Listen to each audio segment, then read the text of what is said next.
Hi, I'm Greg. And I'm Mary. And I'm Bob. And I'm Ted. And this is Greg and Mary's RV Adventure. The boys are a little sad because Al is still not back with us. So if you see Al anywhere, tell him the boys miss him and he needs to come back home. I miss that little green guy. What? Come on. Oh, this video, I'm sorry. We're going to get repercussions from Bob and Ted talking again. A couple of our friends don't like that at all. But hey, this video, we're leaving Texas, Amarillo, Texas, and we're heading into Oklahoma to Foss Lake? Foss State Park. Foss State Park.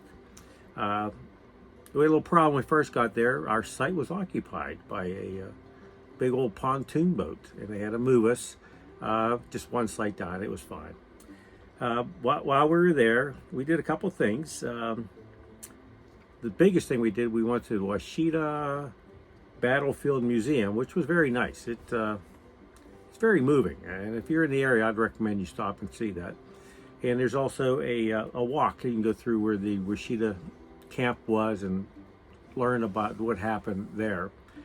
We had to do that the next day because it was raining when we went to the museum. So stay tuned for that. It was very informative, very moving, like I said.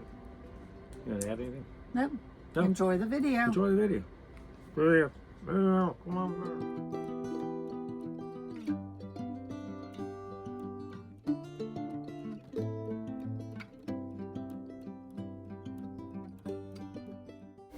The drive into Oklahoma was on I-40 almost the entire way. And of course, there's windmills because it's pretty windy in this area, and along I-40 there's a lot of windmills. The drive was about 3 hours, and I like to stop halfway in, between the trip. So we pulled into a rest area, the last one in Texas. A nice, large rest area, plenty of room to park, and just stayed there, stretched my legs, and continued on after that.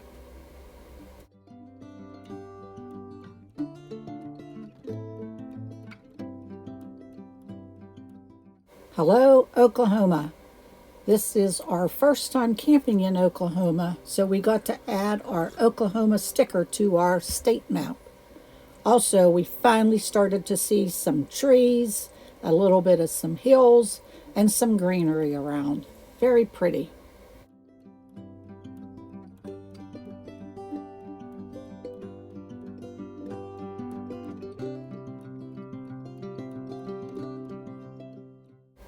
Up there on the right is the visitor center for Foss State Park.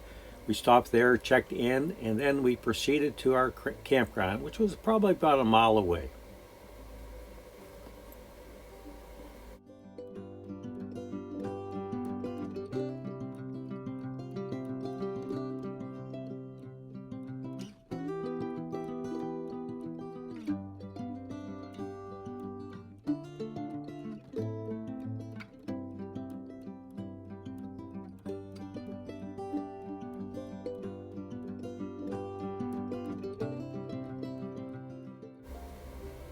As we pull into the campground, you'll see small configuration sites on your left.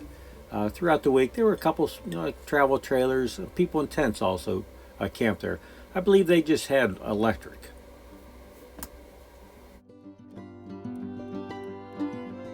Ahead on the left is the full hookup site. There was 10 sites there. You can see fifth wheels, RVs, travel trailers, larger configurations.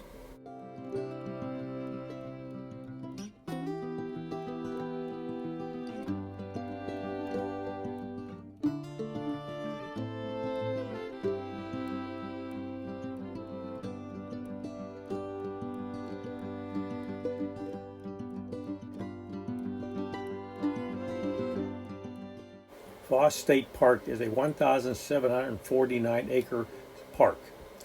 The park has many recreational activities including hiking, biking, horseback riding, fishing, boating, swimming, and camping. Facilities include 110 RV campsites, 10 of which have full hookups and 100 that are semi-modern. All sites are paved and offer 30 amp and 50 amp service plus water. Big rig sites, shaded sites, and 35 tent sites are also available.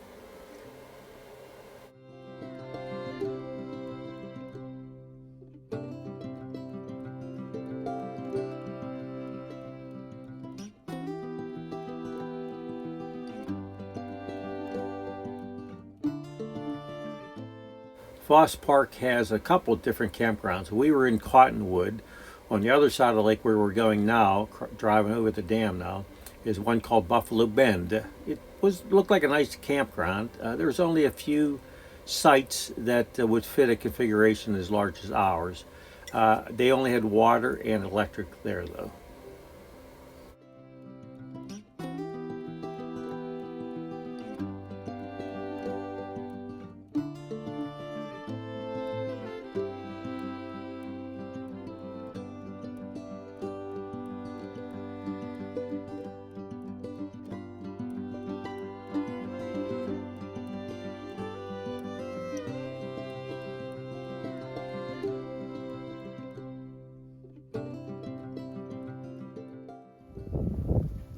Keep seeing these red mounds of dirt.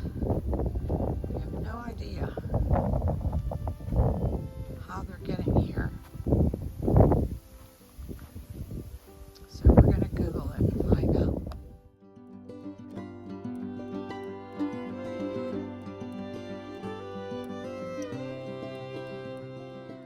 So according to Google, the mounds that you see are likely caused by earthworm activity.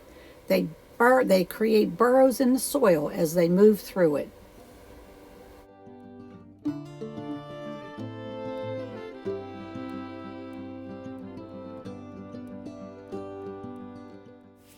The Washita Battlefield National Historic Site protects and interprets the site of the southern Cheyenne village of Chief Black Kettle, where the Battle of Washita occurred. The site is located about 150 miles west of Oklahoma City, Oklahoma, near Cheyenne, Oklahoma. Just before dawn on November the 27th, 1868, the village was attacked by the 7th U.S. Cavalry under Lieutenant Colonel George Custer. In the Battle of Washita, the Cheyenne suffered large numbers of casualties. The strike was hailed at the time by the military and many civilians as a significant victory aimed at reducing Indian raids on frontier settlements, as it forced the Cheyenne back to the reservation set aside for them. The site is a small portion of a large area that was declared a National Historic Landmark in 1965 and was listed on the National Registry of Historic Places in 1966. The landmark area encompasses the entire battlefield, which extends for some 6 miles through the city of Cheyenne.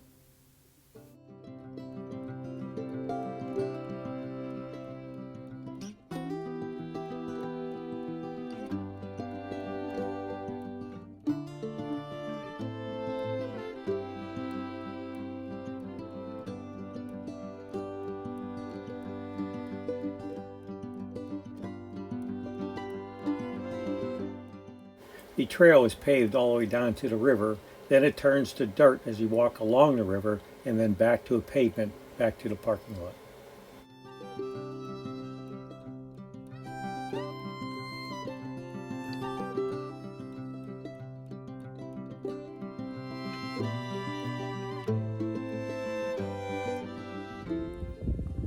All right, it's us again. We're in Oklahoma, and we're at the Washita River Massacre, I guess, where General Custer attacked Black Kettle and the Cheyennes and killed many of them in this area.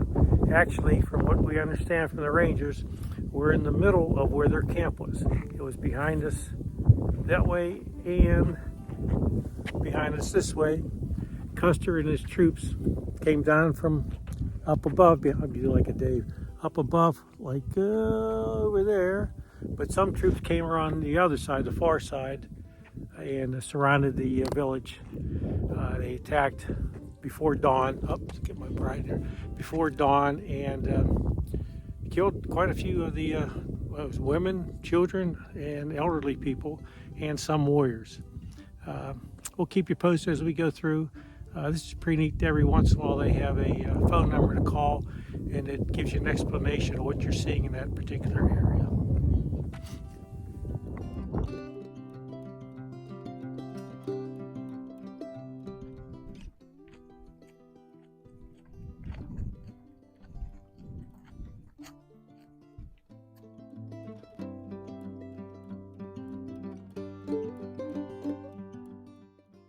The following clip is an example of what you learn when you call that number. This example is from, I believe, stop 12.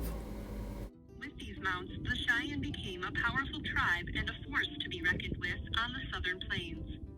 The ponies, as they were called, feared the soldiers because they smelled different than their owners.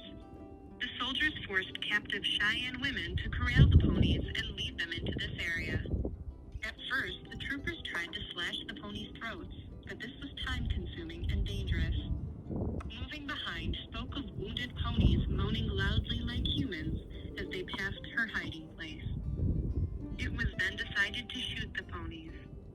The troopers made quick work of them, and soon the bodies of approximately 800 ponies and mules covered this area. The horse bones remained on site until 1935, when they were taken away to be ground into fertilizer. Probably the old riverbed came down through here. Looks like it could be the riverbed there.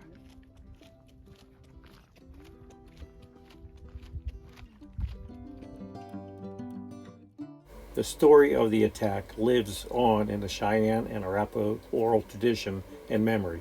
Its effects continue to be felt today by the Southern Cheyenne and Southern Arapaho, who are spread out over 7-county area in the western part of Oklahoma, with headquarters in Concha.